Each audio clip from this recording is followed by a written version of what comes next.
What is going on, everybody? Hope you're having a nice Dead by Daylight. I know I sure am. And today, I'm going to be talking about a fairly contentious topic that's always been very a hot topic in the Dead by Daylight community. That's come up a little bit recently, and that is camping. Before I get into this, though, I want to thank y'all for 400 subscribers. It's super cool. Thank you so much for supporting me, and I do hope I can keep delivering more semi-quality content. But anyways, let's get into the subject matter. Today we're going to be talking about camping, and I want to give my thoughts on the whole matter and how I feel about camping, and maybe some solutions for dealing with camping. Now, what I want to first talk about, first state, is that I am referring to, when I talk about camping in this video, I'm referring to excessive camping. I'm also going to throw tunneling in there too. I meant to say this as well. We're going to be talking about camping and tunneling, excessive camping and tunneling. We're not talking about the sort of camping that just kind of happens because it's necessary, you know, at the end of the game when the exit gates are powered and the killer has nothing else to do.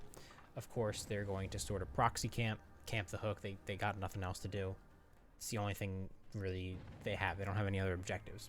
I'm not talking about that kind of stuff. I'm not talking about, you know, like one generator left, you really need pressure, so you gotta tunnel someone off of hook. I'm not talking about that when it comes to all that stuff. I'm talking about 5 gens up and the killer has decided to, you know, face camp someone to death, or 5 gens up and they are aggressively going for one person, just one person, trying to kill them as fast as possible in the game. I'm talking about that sort of thing. So why do people do this? Why do people play like this? We've all been camped before. We've all been on the receiving end of the stick, and it really, really sucks, unfortunately. And there's not a whole lot you can do about it. As a survivor, behavior has tried to give survivors some tools for dealing with tunneling, for dealing with camping. And more they are doing that. I think more now they are taking a stance against these sorts of play styles, the sort of more unfun play styles that people don't like to play against.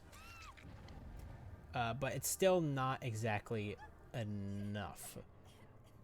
As it stands currently, for camping at least, we've got a couple of perks in the game that can deal with it. For tunneling, we've got a couple perks in the game that we can deal with it. There's a slightly a base mechanic now with base BT.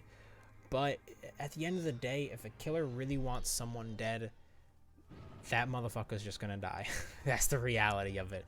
If a killer really wants to kill one survivor, if they boot into a match and say, this survivor, I want them to die as fast as possible, they can just decide that that's going to be the case. As long as they down them and put them on a hook, a killer can stand directly in front of someone on the hook, and that person can die.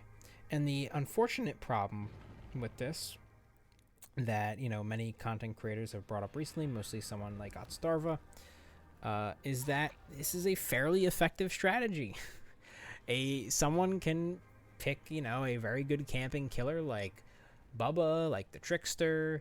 They can sit right in front of someone, they can face camp someone to death, and they can probably do it again. They can probably get not just 1 kill, but they can probably get 2 kills off of it, maybe even 3 kills against a semi-disorganized team, like a solo Q squad, you know, and those are certainly not the most uncommon thing in the world.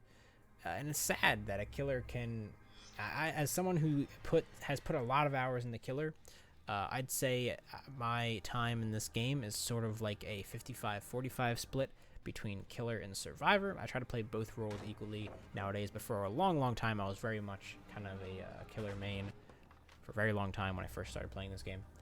As someone, you know, who has put a lot of time into killer and has put a lot of time into at least what I think is getting better at killer, it's very sad that someone can, in their mind, see results by simply playing like that.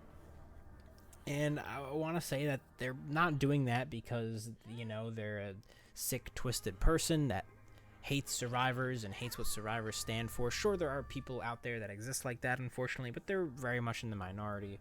They're a very small subset. The reason that people do it, that people camp or aggressively tunnel, is because they not only probably don't know any better, but it's sort of a mentality that is, maybe I'm going to say something that might be a hot take, maybe it's not, I don't know, but it's sort of a mentality that's been taught by the community a little bit. It comes with the fact that ever since this game has started, when it comes to the killer side of things, the really gold standard, I guess you want to say, quote unquote gold standard, or like the win that, you know, many people have decided is getting 3 or 4 kills in the game, is getting, you know, a majority of the survivors killed in your match, sacrificed in your match.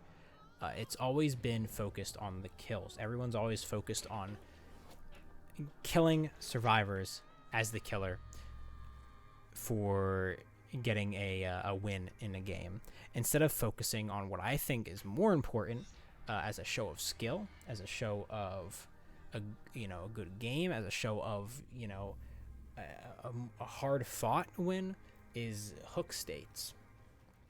You know, someone who face camps every survivor and gets 3 kills, 3 hooks, 3 kills, is, in my opinion, and this is not, you know, I'm sure many people agree with me here, is not nearly as good as, say, like someone who's playing a killer that 8 hooks, gets 8 hooks, you know, lots of chases, 8 whole hooks, doesn't kill anyone, but gets a lot of hooks under their belt.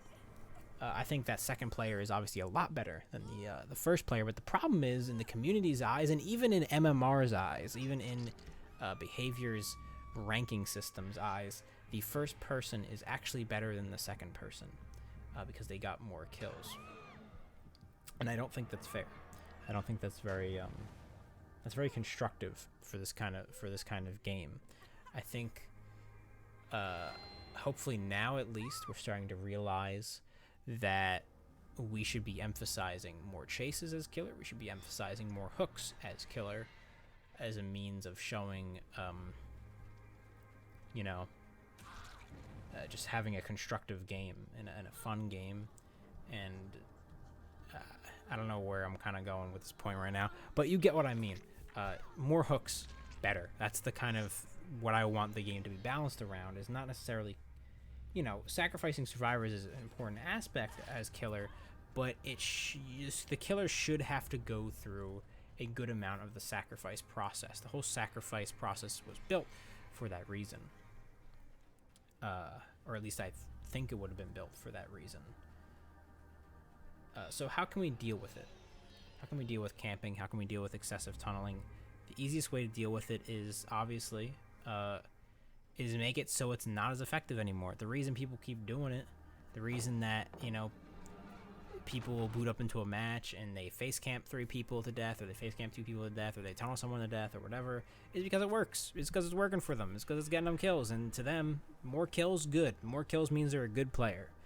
I mean, I remember when I first started playing this game, 100, 200, 300 hours even, you know, I was a very different mindset for this game, where I only cared about, I very much had that I want to win mindset. I feel like everyone kind of goes through that phase a little bit when they're playing this game. And you know, for me, a win as killer, I played a lot of killer at that point, was getting kills. So I would do anything to get those kills. I didn't face camp necessarily, but tunneling, that was on the board. A little bit of proxy camping, that was on the board, you know, and even in an aggressive manner when there were still lots of gens up, when the game was totally fine.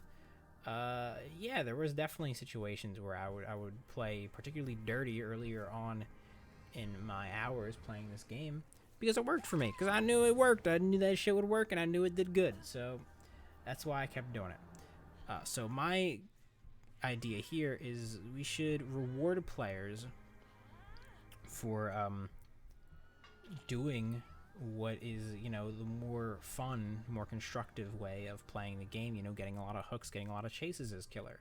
And personally, you know, people have thrown out great suggestions for sort of stopping this thing.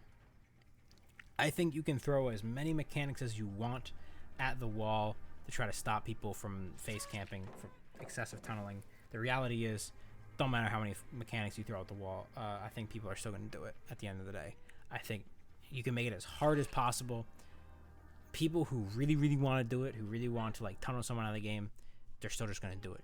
You know, you could give someone permanent BT. You could give them They come off the hook, and as long as they're like in chase with the killer, they have BT basically. Like they have to take an extra hit coming out of the hook, and you know if someone wants to tunnel that person, they're just gonna do it. They're not. It's not stopping them. So I'd rather spend time rewarding players who aren't tunneling, who are not camping, in the best way I know how, and through some blood points. I think that first of all, barbecue. We all knew and loved barbecue for its blood point gains. Hooking each survivor uniquely gave you more blood points at the end of the game, all the way up to 4 for double blood points. Unfortunately, they got rid of that mechanic, both on barbecue and on We're Gonna Live Forever. That shit should just be a base mechanic for start. That should just be a base mechanic in the game. Both of those things, by the way, We're Gonna Live Forever and barbecue should just be base mechanics in the game. The blood point parts of them. No, I'm not talking about like the actual effect. I'm talking about the blood point section of them that was removed.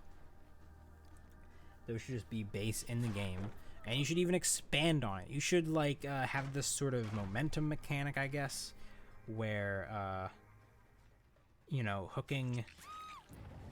If you hook a survivor, and then you hook another survivor, and then you hook a completely different survivor, and then you hook like the 4th survivor. If you like go around like a little ring around the rosy thing, and you hook everyone, like you don't double hook anyone before hooking all 4 survivors uniquely, you get like a huge blood point bonus, like a huge blood point multiplier. And you could even do it again if you go again and do that thing where you don't you go through 4 hooks, don't double hook anyone, basically get everyone to 2nd stage before even killing them. Another huge blood point bonus, some percentage multiplier at the end. That would be super sick. I already play like that, so I'd be making so much bank off of that, and I'm sure people would love some extra blood points. I'm always down for more blood points to fuel my my add-on addiction, or like my collection addiction, or all the people I need to max out. Plenty of stuff to still grind for in this game, and that would be sick. And hell, if you want to extend it to game mechanics, you could even give the killer temporary buffs if you want to. For doing such a thing, if you uniquely hook every survivor, without double hooking someone, you go through all 4 survivors, don't double hook someone, maybe at the end of that you get a 5% haste until your next health state is taken, or some shit like that. You get to aura read people for 10 seconds. I don't know, anything at all to incentivize people to play in a more fun and constructive manner. I think that's how you gotta deal with camping and tunneling and all that stuff, because it's something that has sort of been unknowingly backed up by the community for years, not intentionally. You don't have people out there saying go face camp in your games. I'm sure there are people who do that, but who say those things, but that, like I said, again, minority. I'm saying more along the lines of the fact that for years now, gold standard again, getting kills as the killer. And fastest way to kill someone as the killer is to hook someone, face cam that dude. You're gonna get a kill. There's nothing another survivor can basically do. If you want to stand right in front of someone on the hook, there's very little the other survivors can do unless they're really coordinated. And obviously, we shouldn't necessarily be accounting for that, because there's plenty of people in this game who aren't coordinated, who are playing solo queue, whatever. So that's kind of my little diatribe about camping. I figured I'd talk about it. It's super late at night. It's like 2:15 a.m. This is even late for me. I record videos pretty late, but this is like late for me even recording a video. So if I sound a little tired, that's why. Anyways, tell me what you think. What do you guys think should be dealt with camping? I understand camping is a part of the game. I do understand that. I have to camp sometimes. It's the reality of it. 1 gen left. Things are tough. Game's not going well. Something's gotta go down. Someone's gotta go from first hook to second hook. Someone's gotta go from second hook to death. I get it. I've done it before. You got to proxy. You got to tunnel. Late stages of the game. At that point, my thing is always 2 gens left, rules are off. You know what I mean? Like I have like this sort of like little code of honor type of thing that I've not talked about, but if you've seen me play killer, you can probably pick up on that. I have like a little code of honor where I don't like to tunnel, I don't like to camp. But 2 gens come down, if 2 gens are left, all I'm saying is I'm gonna get a little dirtier, because we're getting towards the end of the game. and I need some pressure out. If if I'm low on the hooks, if I'm chilling, like if everyone's on death hook, it's like I'm still gonna chill. Like I'm winning that game pretty much, unless like both gens are almost done. But I mean, if I'm like lacking in the hooks and there's 2 gens left, yeah, I'm gonna whip it out a little bit. I'm gonna do something a little nasty. I'm gonna play a little dirty. It's just the reality of it. So I get that these things gotta happen. I get that this, it's part of the game. But I definitely would love to see, I'd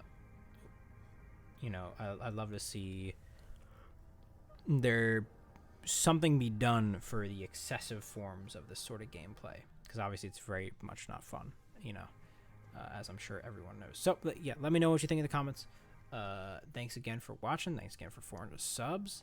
If you like the video, remember to comment, like, subscribe. It supports the channel, all that great stuff. And I'll catch y'all in the next one. Peace out.